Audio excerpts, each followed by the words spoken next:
Hello again, everyone. We are the Vinyl Community Guncles, ready to have some fun with 1961 and our tops and bottoms, musically speaking, of that year. 1961, of course, a lot of singles. I don't think the art of the album had really reached pop or rock music. Certainly, there were albums, there were jazz albums and show tunes albums, and people like Perry Como and Johnny Mathis. But as far as rock and roll, it was still a singles game. So three of us will be talking about singles. We are the Vinyl Community Guncles. I'm Robert Fithen, along with Richard from Calvin Wazoo, Craig from Craig's Vinyl Plethora, and ladies and gentlemen, the man that wore a sock to the sock hop,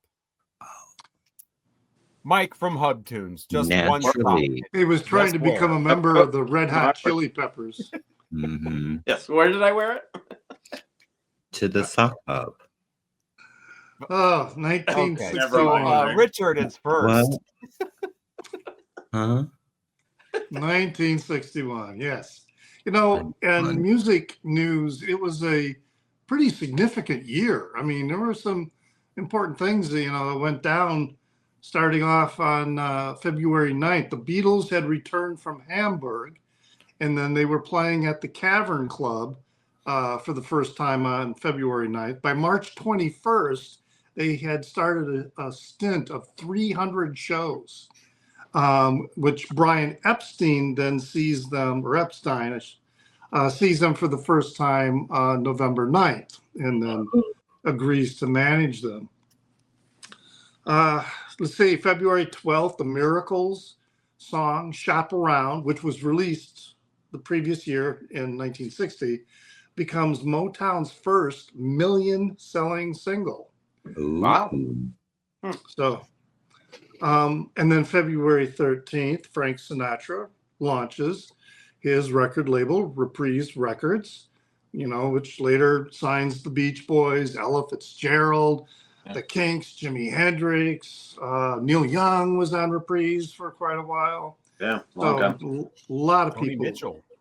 Joni Mitchell. Yeah, a lot of people on that label. April 23rd, you talked about show tunes. Not show tunes, but, it's kind of show tunes. It was Judy Garland's famous concert at Carnegie Hall, which was also released as an album. And but I could not find any information on how many copies of the record sold. Oh my God, a lot. It's like one of the biggest selling live albums of all time. Right. But it was weird because I Googled it and then I got the AI response saying couldn't find any information about that. That's weird. Let's see, April 29th, Luciano Pavarotti makes his debut as Rodolfo in Puccini's La Bohème, which is featured prominently in a 1987 film. You know what it was? I was watching it last night. Leave your comments in the Down Under. I don't know. Patsy Cline was hospitalized June 14th after a head-on car collision. And while she was in the hospital, I Fall to Pieces becomes a huge crossover hit for her. That's funny. It's, odd irony there. June 25th, the Bill Evans Trio completes a 2-week stay at the Village Vanguard in New York. And it's the last time the trio will play together before bassist Scott LaFaro is dead 10 days later. So they play 5 sets, or the 5 sets they play, were recorded, resulting in 2 albums, Sunday at the Village Vanguard and Waltz for Debbie. I didn't pull them out, but I do have both of them. And this was an auspicious day at October 17th. Mick Jagger and Keith Richards, who were former schoolmates, bump into each other on the street. Chance meeting at the Dartford Railway Station in Kent. And they start talking to each other about their mutual love for rock and roll and blues. And they decided to get together and make music. What I found, it says that Live at Carnegie Hall sold 2 million copies, but probably not that year. Yeah. Well, Obviously. 2 million copies over the entire. I mean, that's a lot, but it doesn't seem like a lot. Yeah. Since 1961. But I have a copy on CD. I don't have it on vinyl. And then December 9th, the Beatles play their first gig at a place in the south of England. It was a place called Eldershot, and only 18 people showed up.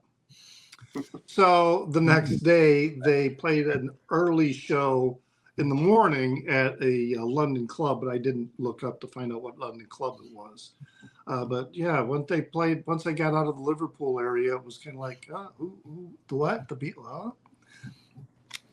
Anyway, those are the news items.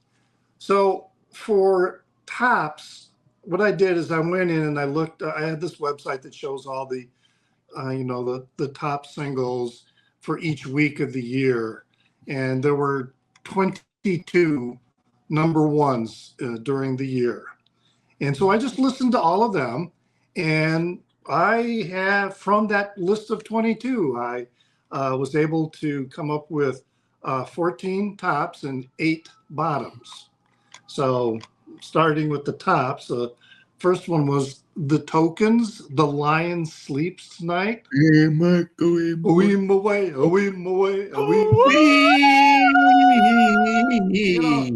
I can't do that. It's hard to believe that song came from those 5 guys.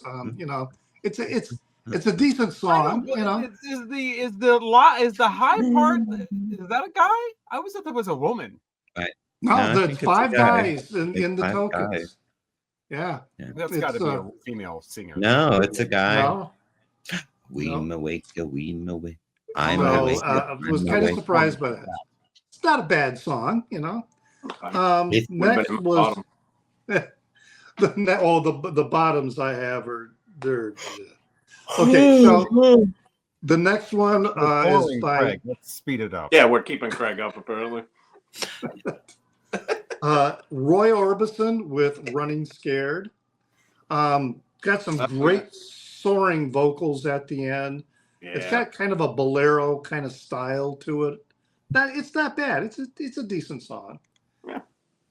Then I got Bobby V, Take Good Care of My Baby. It's a decent song. Good care. Sean Cassidy's version is better. Oh, for God's sake. Take good care of my Sean Cassidy. The song, in a way, is a little bit tortured at the end, where he's saying, well, and if things don't work out, send her back to me. And I'm like thinking, all right, she dumped you for this other guy, and if she ends up dumping this guy, why would she go back to you? But anyways, it was a decent song. Then there's Ernie K. Doe with The Mother-in-Law. This was kind of a little danceable tune about the evil mother-in-law. It's an easy trope of a song, but yeah, it's pretty good. It wasn't bad. Songs get a lot better now. We got the Marcells with Blue Moon. That was a number 1 hit for a while. It's got that boom boom boom boom boom whatever the Blue Moon. Yeah. It's great doo-wop and harmonies, which doo-wop was, still a pretty big deal in 1960. Oh, yeah. Then we got Chubby Checker and Pony Time. This is more than a decent song. This is a pretty good, really good song. It was made famous again, in the John Waters 1988 film, Hairspray. When I think it was when they were at Motormouth Mabel's record store. Yeah. I think that's when they played it. No, Pony Time is on the Corny Collins show. Yeah. Wasn't it when they were in the record store? No, that would be I'm Blue Doobie Dee Dabby Doo Doo. Not that one, but no, the Gong song, Gong Gong Gong Gong Gong Gong Gong Gong. That I get. That's what's playing at Motormouth Mabel's. Motormouth. Sorry. Oh, I she was a kinda great have character. that Well, and movie she was a memorized. famous R&B singer too, Ruth Brown. So, Yes, she was. then the next one is Surrender by Elvis Presley. That's not a bad song. Yeah, it's pretty good. It's got a nice little Latin feel to it. So have you not heard any of these songs before you listened to them for this? I was 3 years old, okay, at this time. And some of these I did. I remember the ones that are coming I know up. some. Yes, I remember them. Wow. But a lot of the, I was never an Elvis fan. I never really cared for Elvis very much. Okay. So yeah, for a lot of these, I was hearing them for the first time. Wow. Such as this next one by Gary U.S. Bonds, Quarter to Three. This to me was a pretty fun dance party song. It was pretty good. What's the deal with the way that's recorded? I don't know. I don't know that song. The recording of that is terrible. It has That might be, but I was like one of the listening worst to it on recorded YouTube. hits of all time. I never got the story behind that, why it sounds so bad. Huh. Now this one I know, all right, and that was the Shirelles with "Will You Love Me Tomorrow."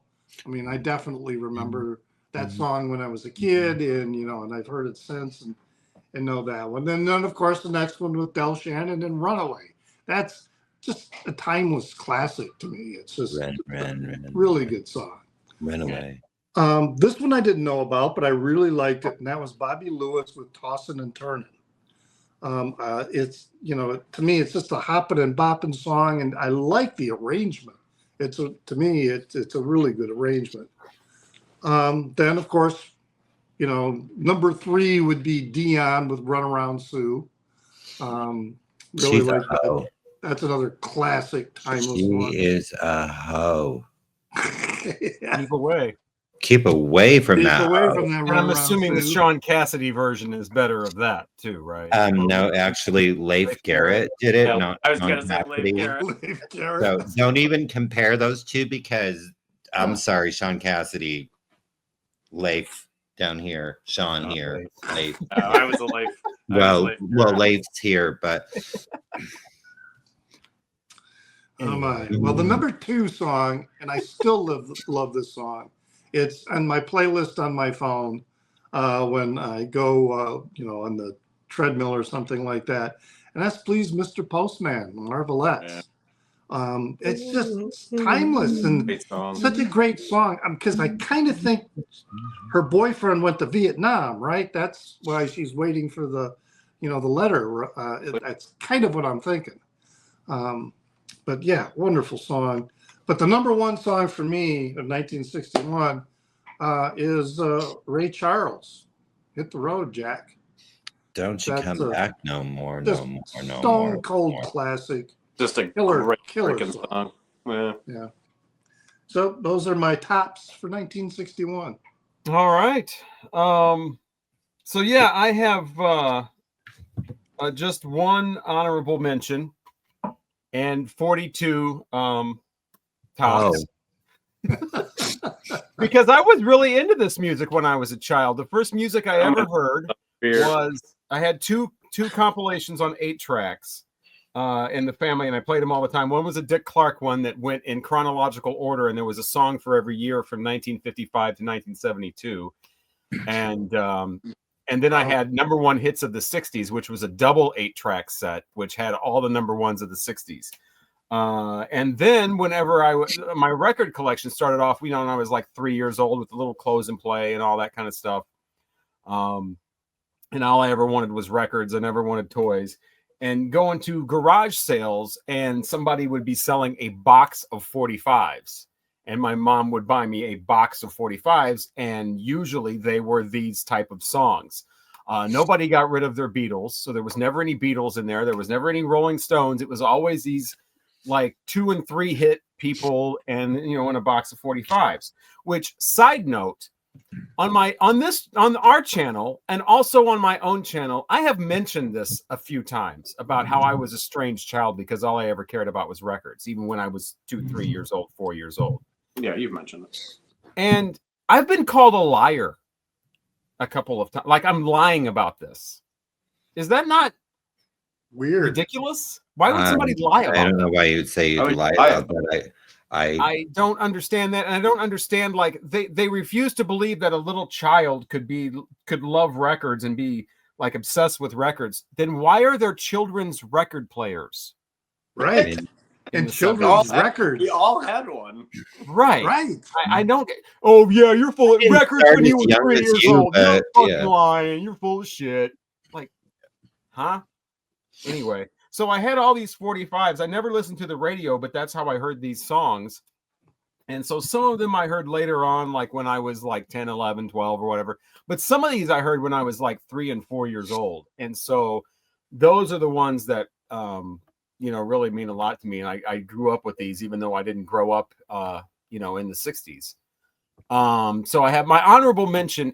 And by the way, I'm not going to mention Tossin' and Turnin' and Will You Still Love Me Tomorrow, because the way I did my list, I did all the songs that were added to the charts in 61. And those were songs that were, especially Will You Love Me Tomorrow is awesome, but it was released in 1960 and was still a hit in 61. So that's why stuff like that's not on my list. But anyway, so my honorable mention is The Twist from Chubby Checker. And the reason that's an honorable mention is because there's 2 versions of this song. There's the 1960 version and the 1961 version. Or it was such a huge hit, they just re-recorded it, made it sound a little better. They had a little more money this time, so it's a little more of a high fidelity recording. It sounds basically the same, but it's a little more high fidelity. And so I can't really put that on the list because it's you're just remaking a song from the previous year. So I think I have 42 here, maybe 43. Coming in at 42 or 43 into the list, the Everly Brothers and Walk Right Back. To Me This Minute. Bring Your Love to Me, Don't Send It. I'm so lonesome every day. So they were still around in 63. And if their version's okay, but if we didn't have their version, we wouldn't have the wonderful version later on from Anne Murray. That's true. Yeah. That's true. Yeah. I love her version. I think hers was 78. Leroy Van Dyke, country crossover with Walk On By. No, it is not the Dionne Warwick Walk On By. This is a completely different song. This is Walk On By, wait on the corner. He's cheating. Gene Pitney. It's a pity. It ain't pretty what a town without pity can do when you're in love like we. I think that was featured in Hairspray. Hairspray, yeah. It was. D. Clark, Raindrops Falling from My Eyes. Elvis Presley, who shows up on this list like 6 or 7 times. These are all singles, though. Wild in the Country. I don't remember that song. It sounds like it's a party. It's actually an acoustic ballad. And it's the theme from his movie Wild in the Country. A rose grows wild in the country. Ooh. The Marvelettes with Please Mr. Postman, which Shop Around was probably the first million seller. This I always heard was the first Motown #1. Marvelettes and Please Mr. Postman. Love the name of this song. Love the band Hank Ballard and the Midnighters with the Switcheroo. It's all about a dance, or is it? The old Switcheroo. Jimmy Reed, Bright Lights, Big City. Gone to My Baby's Head. You better stop running around and listen to every word I said. I love Jimmy Reed's guitar. I don't know if you know who Jimmy Reed is, but yeah, he's like a bluesy kind of guy. Dion with The Wanderer. Rock and roll's first heroin addict, Dion. They call me the Wanderer. I go around and around. Go round and round and round and round and round. Yeah. Elvis Presley showing up again from the movie Blue Hawaii with Can't Help Falling in Love. Oldies radio turned him into a one-hit wonder because after a while in like the 90s and more like in the 2000s, the oldies stations before they started moving over to the 70s and they were still playing a lot of 60s, this would be the only Elvis song they'd ever play. Can't Help Falling in Love. Wise men say only fools rush in. Jimmy Dean. If it's Jimmy Dean, I mean, you probably know what song I'm going to say. Oh. Not. Or do you just know him from his sausage? Not just. I just know it's sausage. Oh my God, the spicy sausage is the fucking best, man. No. Big Bad John. Oh, Big John. John, Big Big Bad Bad John. And the bottom of that mine came like, well, this steel. And he saved the fucking miners. Okay. That was nice of him. It was. And It's the there's two same versions Jimmy of this Dean. song. Did you realize this song was censored for the single version? No, because I don't know the last time I heard that song. Yeah, at the very end of the song, they say on the there's only one thing left. It's a stone that read, or something about the tombstone says, at the bottom of this mine lies a big man, Big John. The uncensored one says, at the bottom of this mine lies one hell of a man, Big John. I'll have more to say about this one later. That was way too Yeah, you controversial. can't say hell of a. That's risque. And then the other one, at the bottom of this mine lies one bad motherfucker, Big John. That's not true. That didn't happen. Nah, I like Ricky that. Nelson, Traveling Man, all over the world. You know what? For being like a TV kid star that basically grew up and they made him a pop star, he's got a really good voice. I mean, he has a really good song. Yeah, he does. Yeah, absolutely. And he did Garden Party later. Yeah, well, that's kind of a way, that's a way from the other songs. That's a great song too, though. Do you know the story behind that song? No. We'll have to tell it if we ever get to, what is that, 73? Well, we've already done that. Oh, well, it's all about the story is a true story. He went to a garden party and John Lennon was there and Bob Dylan was there and other people were there and nobody's acting like he thought they would act. And all they wanted him to do was sing his oldies, but I've changed too. So I'm going to please myself right here in front of everyone. Ben E. King, Stand By Me. Darling. I'm sure everybody knows that song. Became a hit again in 1986. Elvis Presley with Flaming Star. Flaming star, don't shine on me, flaming star. Doo-doo. Flaming star, keep behind it. There's a lot of living I gotta do. From the movie Flaming Star. Roy Hamilton, You Can Have Her. I Don't Want Her. Get her. And if you get her, you better lay yourself down on the ground and cover yourself up with dirt. She's obviously not a very good person. She's not a nice lady. I like the way Nina Simone switched it around. Connie Francis. You can have them. Connie Francis. Connie Francis. Connie Francis. You know what song it is. Craig knows what song it is. Where the boys are. Yeah, Where the Boys Are. Where the boys are. Wait, hold on. I was sleepy. I remember when I was the movie Where the Boys Are. I remember when I was like 12 years old. We were going to go down to Florida and we were going to go to Fort Lauderdale for a little while. And my mother looked at me and she said, yeah, Fort Lauderdale, that's where the boys are. And I looked at her and I was kind of like, what do you mean, Mom? That's where they are in the movie. That's where they're going. Joey D and the Starlighters, Peppermint Twist. Oh, I know that song. Yeah, this goes back to that's one of the first songs I ever heard. Ray Charles, but on the other hand, baby, I just love that title. Japanese Connie Francis. Wow. So Domo. Yeah, Ray Charles, but on the other hand, baby, it's kind of a jazzy song if you like that kind of thing, but I just love the title. But on the other hand, baby, written by the same person who wrote the Ray Charles song that I'll be talking about coming up here in a little bit. The Diamonds with One Summer Night. One Summer Night. Sounds more like a 50s song. There's a few of those that kind of still are around in 1961. Sam Cooke with Cupid. Cupid, please hear my prayer. And something about a lover's heart. Whoa, whoa, whoa, whoa. Bobby Bland and I Pity the Fool. Oh, All's in love with you. I pity the fool that don't eat my cereal. You know, everybody's always talking about the forefathers of rock and roll, and it's always Little Richard and Chuck Berry and Jerry Lee Lewis and all these people who, Elvis Presley, all these people that it should be. No one ever mentions Fats Domino. He is so completely underrated. Yeah. As a performer, as a true. singer, Fats Domino. Check out That some was great. Fats Domino sometime. I mean, He's the older pretty stuff. great. He had "I Hear You Knocking" in 1961, which has been remade several Oh. times. Dave Edmunds and who's the other one? Susie Quattro. Well, there's a big one. Here you know, I can't think of the name. Crazy, Patsy Cline. I said this before. I'll say it again because it's such a fun fact. Written by Willie Nelson, who originally wrote the song as "Stupid." Yep, Didn't record it that way or Stupid. present it that way, but that's how it originally started in a writing process as "Stupid," not crazy. Mhm. Bobby V, "Take Good Care of My Baby." These are in order, by the way. They get better and better, apparently.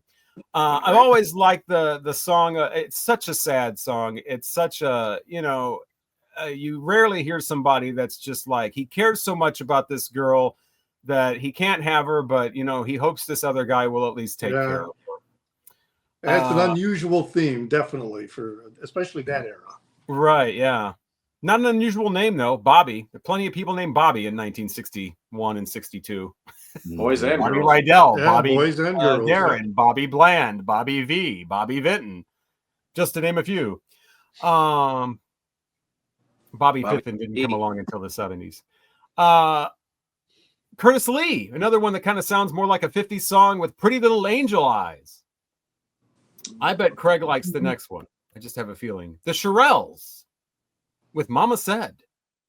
Mama said, Mama said. Good one. Sam Cooke I love with the "That's Shirelles. It. I Quit. I'm moving on." Bobby Bland again with "Turn On Your Love Light." If you don't know the Bobby Bland version of that, maybe you know the Grateful Dead version. They did that song quite a bit. The Coasters had a really fun song in 1961 called "Wait a Minute." Well, you might as well, if that's the way it is, you might as well forget it. They all keep stopping the song and then they each take a part, and the bass guy is the last one. Oh, now wait a minute. Marty Robbins with another country crossover called "Don't Worry." If you've never heard this song, listen to it. Listen to the guitar in this song, and then remember that it's 1961. Insane, like low fuzz guitar break on this song. Just outrageous. I wonder if I have that not only in the 1961, but a country greatest hits. crossover. Elvis Presley showing up again with a real rocker, because we've had those slow acoustic ones like "Flaming Star" and "Wild in the Country." This one rocks. It's called "Little Sister." Oh yeah, And Great song. talk about themes that aren't going to happen anymore. Hey, little sister, your big sister won't have sex with me, so little sister. So why don't you, little sister? Later Yeah, covered by why Dwight don't you do what Yoakam. your big sister done? I dated your big sister. I took her to the show. She went for some candy. Along came Jim Dandy, and they snuck right out the door. Yeah, she went off with Jim Dandy. Yeah, she kissed him once or twice, and then she ran, or then she run. Little sister, don't do what your big sister done. Mm-hmm. Two chubbies in a row. Chubby Checker with "Pony Time." It's pony time. Get up. Boogity, boogity, boogity, boogity, shoot. We're all going to be on the Union Hall doing the pony. Do you know how to do the pony? The pony is it that one? It's this one. Yeah. Anyway, Chubby Checker again with "Let's Twist Again." Like we did last summer. Like we did last. Do you remember when things were really humming? Mm-hmm. Let's twist again. Twisting time is here. Where are we at? 1, 2, 3, 4, 5, 6, 7, 8, 9. Number 10 is another country crossover. Don Gibson, "Sea of Heartbreak." No? No. Lost love, loneliness.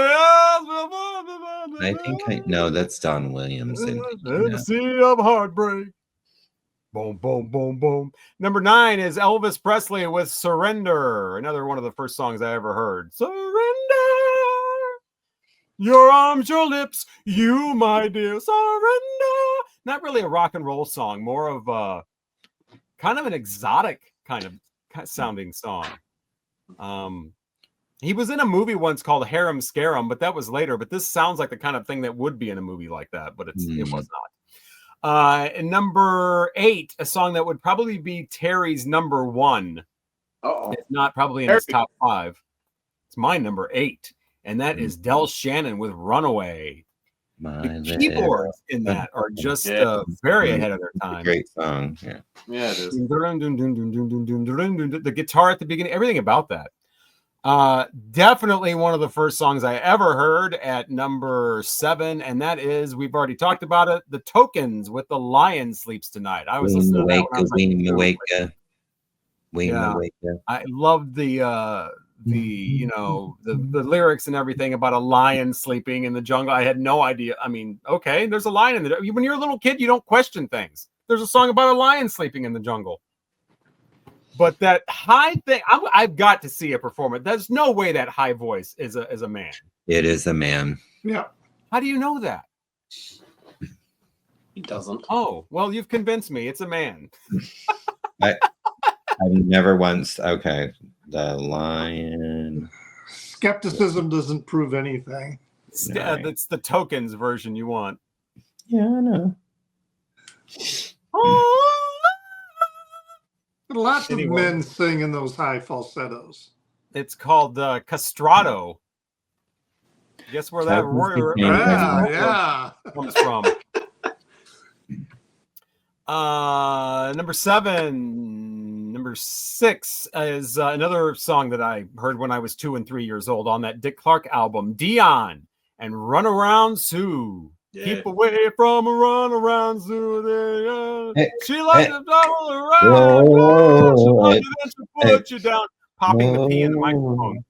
She'll love you, then she'll put you down. People, let me put you wise. She goes out with other guys.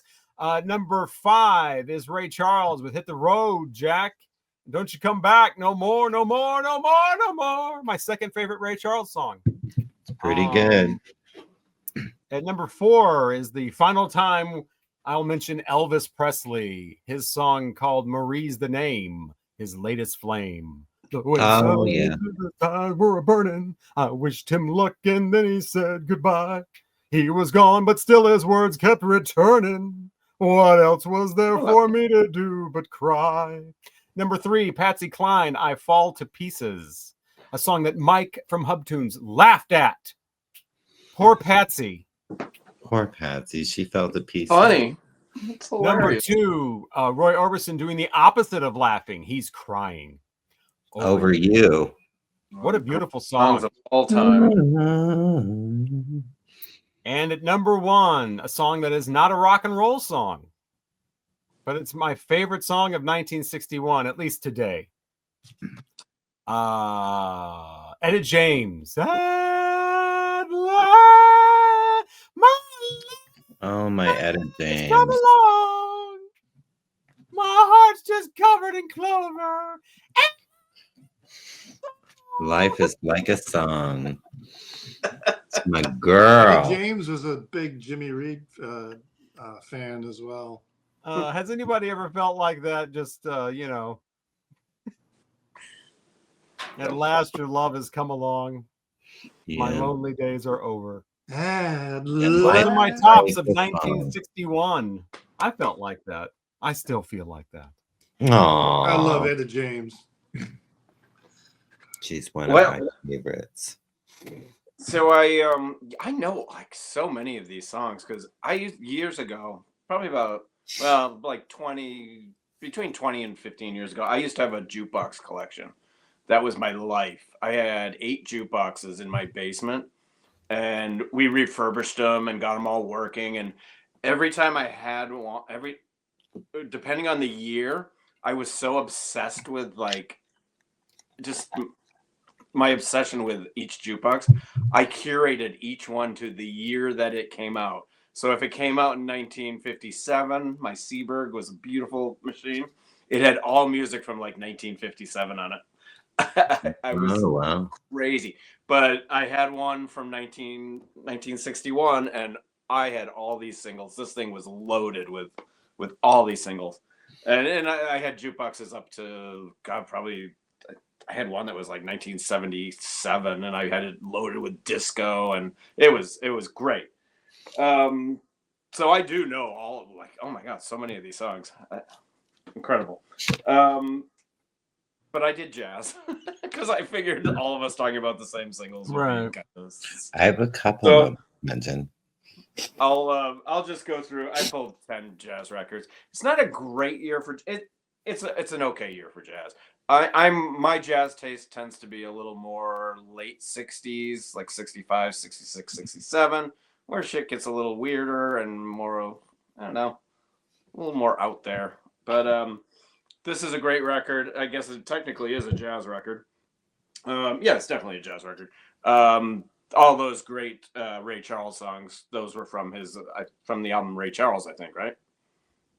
It's just a self-titled record, but it came out earlier. It came out in 1960. This came out in 1961. This is Ray Charles, Genius plus Soul equals Jazz. Really good record. All arrangements by Quincy Jones. Absolutely beautiful. I love Ray Charles. I'm a huge Ray Charles fan. Does that have But on the Other Hand, baby? When you mentioned that, I looked. It doesn't. Oh, okay, because it would And definitely is that fit on a on? jazz album. Yeah, I thought it might be, but no, it's not on here. No. No. And so one side is Ray Charles doing soul numbers, and then the second side is him on piano just jamming away doing just piano jazz. Really good. Quincy Jones on production. This is a cool record. This is an original. This is probably worth something. This is Lou Donaldson, Here 'Tis, with the great guitarist Grant Green is on here. You got Babyface Willett on here. It's a pretty cool dude. Only made 2 albums in his entire life before he succumbed to heroin. I've mentioned this many times. I do not like John Coltrane all that much. And man, he made a lot of records in 1960. I think he had I want to say I counted at least 4 records that John Coltrane released in 1961. And this one's not bad. I like his this era of stuff. Like when he gets off to Love Supreme, I don't like that. But this is Lush Life. It's more of a tame, it's all pulled together. I don't like when he gets crazy and weird. So I dig that one. This is Babyface Willett, who I just mentioned. This is his second album, and it's Face to Face again with the great guitarist Grant Green on here. He only made 2 records, and like I said, he passed away very early. Quite a shame. Wow, look at you with the jazz aficionado. With an original pressing of this in Wow. really good condition, and no one wants this damn thing. I've had this forever. Will somebody please buy this off of me? This is like a $500 record. I'm trying to sell it for $280 and no one wants it. That's wild. Damn it. Well, probably because it just got reissued. So mine's a reissue. I got for a year. Wow. This is a cool record. This is Art Taylor, a guy I don't think he gets enough love. He's kind of more soul jazz. You got Wynton Kelly on here, Art Taylor on drums, obviously, and then Stanley Turrentine on sax. Pretty cool record. This is a reissue from probably about 15 years ago. Really, really pretty record. I'm a huge Lee Morgan fan, and this is a record that you do not see very often. This is Exponent, and this is a great, gorgeous Japanese pressing. I'm not a big fan of Japanese pressings overall, but Japanese jazz pressings are incredible. They take care of their records over in Japan. This is a 35-year-old record, man, and this thing, spotless, absolutely spotless. I bought it used. Sounds wonderful, absolutely wonderful. One of my favorite jazz albums of all time, and that is The Blues and the Abstract Truth. This is Oliver Nelson. Really cool record. He kind of gets a little bit out there. It's bluesy, but it's really cool. Bill Evans is on here. Roy Haynes, Eric Dolphy, Paul Chambers, and Freddie Hubbard. I mean, that lineup is probably... That's a hell of a lineup. You can't get much better than that. Absolutely incredible. And another record that I just dig. And this is a really underrated guy. This is called Undercurrent by Kenny Drew. And he's got Freddie Hubbard on here, Sam Jones, Hank Mobley, Undercurrent, and another great sounding blue note from Japan. Incredible. I bought this used about 7 or 8 years ago. And I mean, this thing is in mint condition. That's the great thing about used Japanese records. they take care of their records over there. They don't throw them in bins, and they're they're treasures to these people, and they take such good care of them. And yeah, this is another one that I was very lucky to get in absolute perfect condition. So yeah, that's it, and that's all I pulled. I knew Ray Charles. Well, I mean, I know who John Coltrane is. Well, I know who he is, but And he didn't pick the one that. Let's talk about the one that I thought he would talk about. So that's good. My favorite things. No, that's a totally different album. But it's Craig's turn now. oh, it's my turn. So I have 15 singles that I enjoy from 1961. I even have some records. Not very many, but Yeah, I was thinking about pulling out 45s and showing them, but I did not. yeah. Okay, so number 15, the Shirelles with "Baby It's You." Sha-da-da. I don't remember that one. Baby It was It's remade You. by a band called Smith from St. Louis. Oh, and somebody else did it too. The Beatles. The Beatles. did Oh, Baby is that It's You? for? Oh, okay. Yes. Oh, okay. Number 14 would be Dion with "Keep." Stay away from that runaround Sue. She's a hussy. She's a hoe. She's a trollop. We've established that. So there's a couple songs in my list that actually we had a gas station and you could buy cassette tapes at them, and they had like hits of the 60s and hits of the 50s and blah blah blah, and they were like $1.25 for these cassette tapes. And so I would save my pennies and buy them. So I had like a hits of 1961, and this song was on there, and I don't know what it may not be good, but I love it. And I just always think of like, back in those days in the 80s, listening to my 60s music. But Sue Thompson with Norman. Norman. Norman. I almost put that on my list. Norman, my love. Norman. Norman. But growing up, did you think that she was singing Mormon? Mormon, yeah. I thought she was singing Mormon. You're a Mormon, Craig. Yes, I am. Woo, yeah. No, girl. Yeah, I just loved it. I don't know if she did anything else, but that's the only song I know. Called Paper Tiger. I don't think I know that one. But number 12, Gene Pitney with "A Town Without Pity." And Motormouth introduces that song onto the Corning Collins record hop. Let's see. What does she say? Something about right here in your own city. It's a town without pity. Without pity. It's something about something being pretty. Something, I don't know. It's been a minute. I should watch that movie. It's so wonderful. Number 11 on that same cassette tape with Sue Thompson, Lee Dorsey with "Ya Ya." Sitting here, la la, waiting for my ya ya, huh? Yeah, I could have pulled that funny, record. but I That don't came from the believe it's record store coming. last year. Oh, I just love that song. Everything I do is funky like Lee Dorsey. That's a great album. I don't know it. I just love "Ya Ya." I need to hear more of his music, Yeah, but I really like his voice. And And number 10, Chubby Checker with "Pony Time." A lot of these have been mentioned. So number 9, also been mentioned, Elvis with "Little Sister." Oh, don't you do what your big sister done. You be a hoe. Your sister wasn't, but you be a hoe, girl. Yeah. Little sister be a hoe. Number 8, Wanda Jackson with "The Funnel of Love." I don't remember seeing that. I don't know what that is. 1960. You don't know "The Funnel of Love"? No. Wow, that's like one of her big. It's a bing bing bing in the funnel of love. I saw Wanda Jackson in concert. Wow. Sounds like something you In, buy like, in that store next to Jackhammer. 2000. What? I bought one. When did I see her? Like 2012 or something like that. She opened for Adele. Oh wow. Yes, but hey, I have Adele to thank that I have seen Wanda Jackson, and she was 150 years old, and she was freaking phenomenal.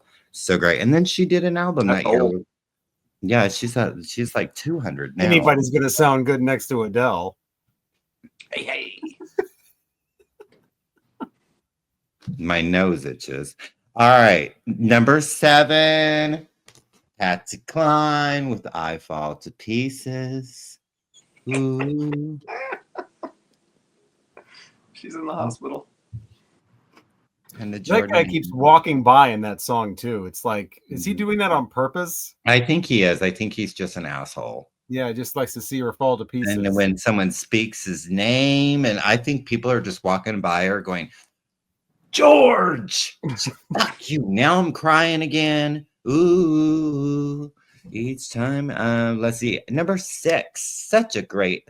They did like 3 or 4 songs together. There was also another one that I almost chose, but this one is just so much fun. But I loved them together. Tennessee Ernie Ford and K Star with "Ain't Nobody's Business If I Do." Nobody's business. Nobody's. And they also had "I Could Never Be Free." Is that the same as the Bessie Smith? Ain't Nobody's Business? No, that's ain't no. Okay. That's "Taint Nobody's Business," isn't it? Which Oh. which also Billie Holiday did. Ain't. Right. "Taint Nobody," but yeah, because you can go to do this and well, it's nobody's business if I do, and I can do this, and well, it's nobody's business. Yeah, the Nobody's Bessie Smith. business. The reason I ask is because the Bessie Smith version has some problematic lyrics, and I didn't know if that. Oh, this I something wouldn't say going this. on in Has 1961. yeah, no, I don't. They're just talking about doing like being drunk, but then they decide that the best way to do things that nobody should care about their business is if they, do the business together or something like that. But I love K-Star. Tennessee Ernie Ford. I grew up. My father loved him, so I grew up listening. My grandmother did Tennessee. too. Yeah. Yeah. Number 5 would be the Everly Brothers with "Crying in the Rain." I do my crying in the rain. I like the Tammy Wynette version. I don't know if I've heard her version of that. I've heard Aha's version of that song. It's quite beautiful, but Everly Brothers, that's what I remember listening to growing up. And number 4, Harry Belafonte, "Jump in the Line." Shake, shake, shake, Sonora. Jump in the line. Rock your body in time. Okay, I believe you.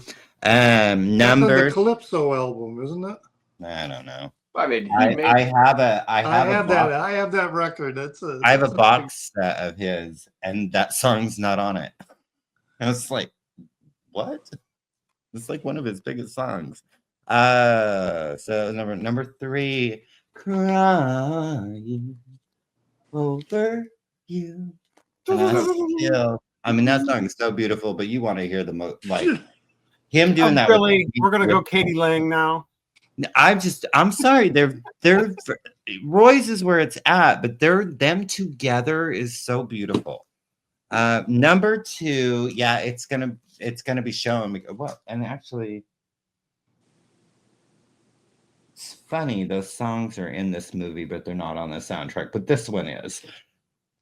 Number 2 would be the I Gets with "I'm Blue," the Gong Gong song. "I'm blue, be-doo, be-doo, be-doo, be-doo, be-doo. Gong, gong, gong, gong, gong, gong, That's yeah." the one they play in the record store, isn't it? Yes, that's Motor Mouth. And that's when the mother comes in because they're all doing the sexy butt dance. Yeah, I should have looked up the R&B singles too, and I didn't do it. I only went by the Billboard Hot 100. Oh, there's all kinds of great like soul and R&B stuff that never went to the Billboard Hot 100. This does have "Town Without Pity" on it, but it does not have "Pony Time." Rude. And my favorite song of 1961. That's it. I quit. I'm moving on. Sam Cooke. So good. This also has "Twisting in the Kitchen with Dinah," which I don't think that was a single though. Yeah, that's a really great. I mean, we were talking about how albums weren't a thing really yet, but Sam Cooke actually had albums that you could listen to all the way through. One is so he was one of the few. And that's it. It wasn't like, hey, let's put this hit single on there and let's do a bunch of covers and a bunch of filler. I mean, he had solid albums. Okay, that was the best of 1961. I got nothing. Let's talk about the other side of the record. Okay, other side. The B worst side. of 1961. It's the bottoms. We start with Richard. Well, these 8 bottoms, these were all number ones in 1961. And the first 2, they're not awful. I mean, the first one, it strikes me as really quaint now, but I remember when, like, if you were in elementary school during the early 60s, you learned the song. It was sung in every music class. We would do rounds with it, and and as a 6-year-old, I liked the song. It was a fun song, but yeah, it's a little quaint now, and that's the Highwaymen with the song Michael. It's just, yeah, it had I its thought that place. song was really stupid until I learned what it was about.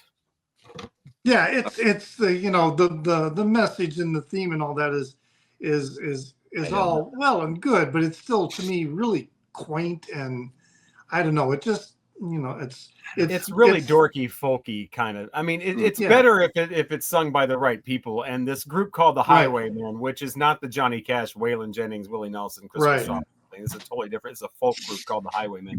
Are not the ideal people to be singing it. It's in case you don't recognize Michael. It's Michael Row the Boat Ashore. Right. Hallelujah. Hallelujah. Oh, okay. Yeah. But I was going to ask that. I was going to start singing it. Does anybody know what the song's about? Sister. No, I always avoided it. It's got a religious theme, I think, but I don't not know. really. I always thought it did. It doesn't. It's slaves singing to row the boat ashore. They're going to get on the boat and go to freedom. Okay. And so I thought, if it's done by different people, it makes a lot more sense. But this white folk trio going, Michael row the boat, it just dorks it up too much. Right. Kind of. But it's a slave song. Yeah, I think that's probably why it was so popular in elementary school music classes during the 60s. So I mean, everybody was singing it, and I did. I loved it when I was a 6-year-old. But I'm pretty sure the version that I heard, was not the Highwaymen. And when I was listening to the Highwaymen doing it, it was like, I don't know, it was too cutesy. It was just too dorky. I think we sang it in Sunday school. I mean, I didn't go to Sunday school. That's why I kind of got the religious connotation to it, because this is kind of a spiritual, and I think they're basically just saying hallelujah. The boat is coming. They're getting out of there. That's a great time. Another reason not to go to Sunday school. Yeah. The next one it's an Elvis Presley song, and it's "Are You Lonesome Tonight?" To me, it's just kind of meh. It's just tonight. I wonder if it's kind of tragically overplayed. You're lonesome tonight. Yeah, it's Are you lonesome? On the stage, we each must play a part. Fate cast you as my sweetheart. Act 1 is when we met. Yeah, it's a bit tragically overplayed. Well, when he would do it in concert, he would always mess up the lyrics. He did. Yeah, on purpose. Yeah. Those first 2 are kind of iffy. They could have been bottoms of the tops, because they're not necessarily awful. But now we get into the real shit. Wow.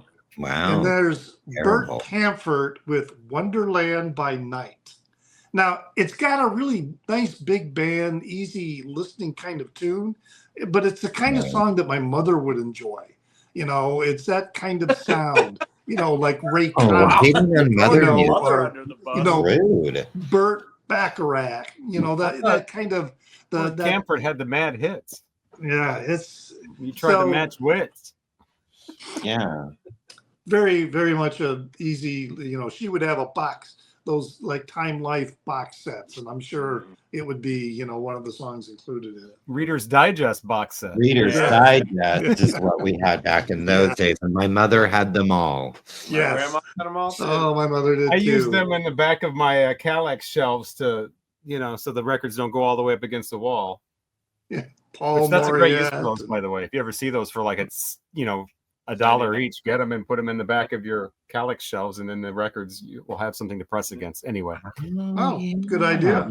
Good idea. Yeah. All right. This next one, He's smart. somebody's top among their tops, and that's Ricky Nelson's "Traveling Man." How dare you? The song to me was up comes on the off. list. It comes off a little creepy and maybe even a little racist. He's say hello to my little Eskimo. 1961. So yeah, but it still doesn't make it okay. No, it doesn't. Then we've got, he had a #1 hit, Lawrence Welk and his orchestra with Calcutta. I remember this melody. I remember it. I heard it a lot. As a 5-year-old, as a 5-year-old, I kind of liked it. But now it's just awful. I remember "Oh Calcutta." No, this is not "Oh Calcutta." This is just Calcutta. I had a friend that we would call the Black Hole of Calcutta. You can imagine why. This next one was also a top for someone, and that's Jimmy Dean's "Big Bad John." I just think it's Who is this guy? it's like, to me, it's just a song about a big dude, and even his hero tribute at the end is really not very, I don't know, heroic. And it's not even really a song. He's just talking through the melody. Hey, big John, It's just, He sacrificed his own life to save miners who were trapped in a mine. What a good guy Big Bad John was. Jimmy Dean Big needs to stick to Big selling John. sausage. Yeah, I mean, it's a No. heroic story. And then it was followed by Little Bitty Big John. Yeah, little bitty. Little bitty Big John. Yeah, he had a son that he didn't know about. Yeah. Little Bitty Big John, Who was an orphan. Yeah, well, he had a mother. Yeah, he Oh, just well, didn't have Perhaps. Who knows? The song said he did. So we know. My second worst bottom would be Joe Dowell's with "Wooden Heart." It's just a dorky ass tune. It's really annoying. I can't believe it was the #1 hit. It's just, And then the worst one for me is Pat Boone and "Moody River," not "Moon River," "Moody River." It's this chirpy, bouncy song about his girlfriend drowning herself, committing suicide because she felt guilty over cheating on him.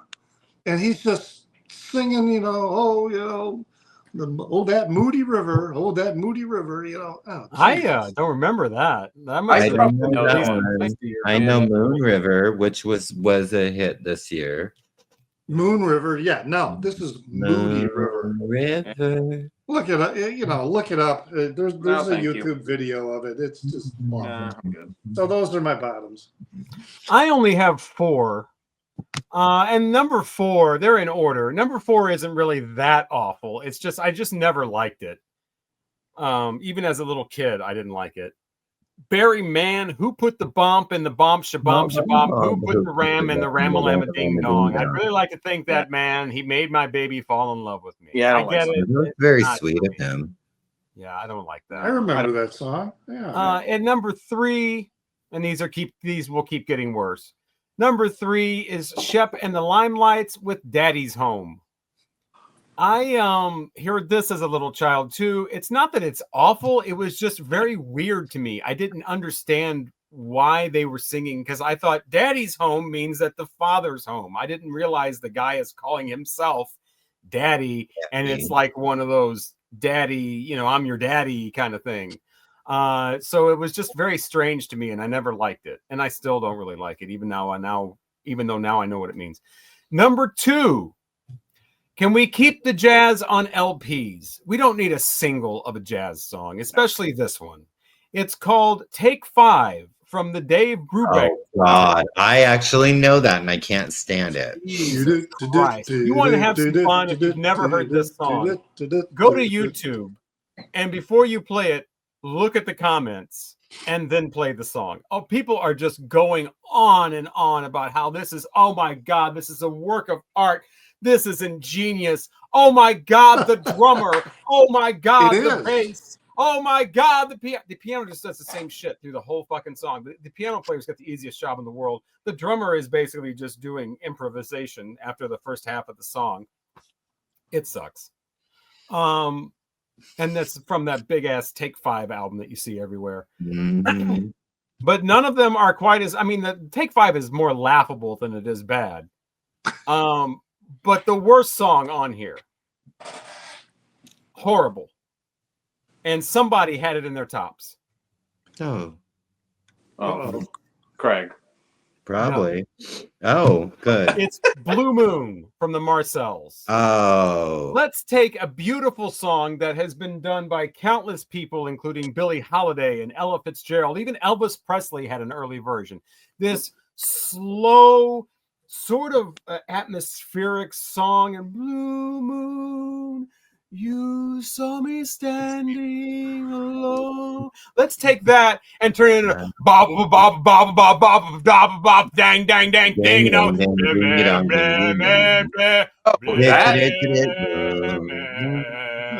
was in the lower half of my. The way it ends.